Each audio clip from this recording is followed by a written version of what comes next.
వాస్తవాలు చెప్పాలన్నటువంటి ఆలోచనతోనే వచ్చాం.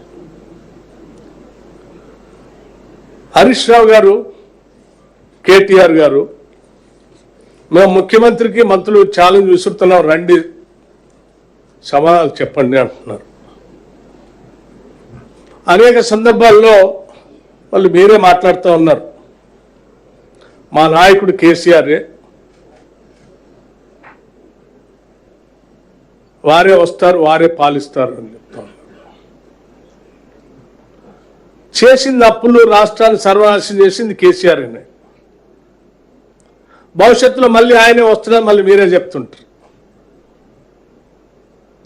మరి మధ్యలో మీ సంగతి ఏంది? అసలు మీరు ఏం మాట్లాడుతున్నారో మీకే తెలియదు,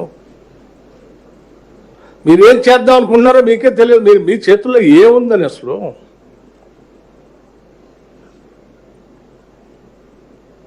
అబద్ధాలు పోగేసుకొని ప్రచారం చేయటం తప్ప ఈ చేతుల్లో ఏముంది?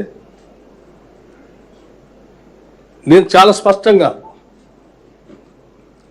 నిజంగా మీకు ఏమాత్రం బాధ్యత ఉన్నా 10 సంవత్సరాలు ఈ రాష్ట్ర ముఖ్యమంత్రిగా పనిచేసిన కేసీఆర్ గారికే సవాల్ విసురుతున్నాం, స్పష్టంగా చెప్తా ఉన్నాం.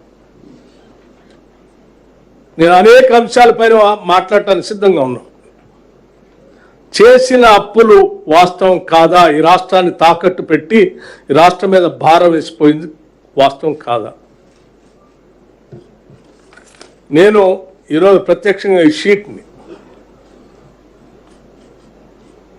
ఎక్కడ పడితే అక్కడ రాష్ట్రం ఇన్ని అప్పులు చేయలేదు అని పదే పదే హరీష్ రావు గారు పవర్ పాయింట్ ప్రజెంటేషన్ ఇస్తున్నారు. ఈ అప్పులన్నీ ఎవరు చేశారు? 2014 నుంచి 2023 వరకు మీరే కదా. ఇవన్నీ తెచ్చింది మీరే కదా, మీ ముఖ్యమంత్రే కదా, ఆనాటి మీ ముఖ్యమంత్రి కదా. మీరు దాస్తే దాగే కాదు కదా, ఈ రికార్డ్స్లో ఉండే కదా.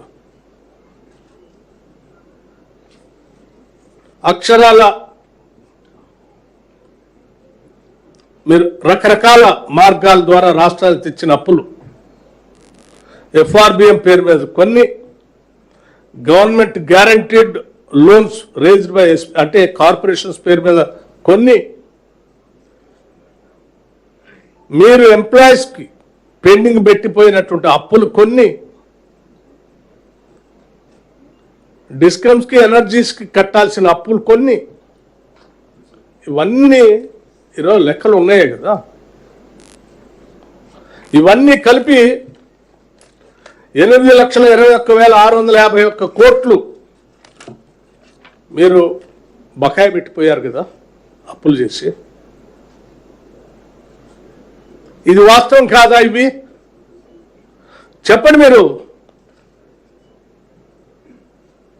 ఈ బకాయిలు అన్నీ ఇవాళ రాష్ట్రం చెల్లించాల్సిన అవసరం లేదు, కేసీఆర్ చెల్లిస్తాడు, రాష్ట్రం మీద అప్పు లేదని చెప్పండి. మరి చెల్లించండి. మరి మీరు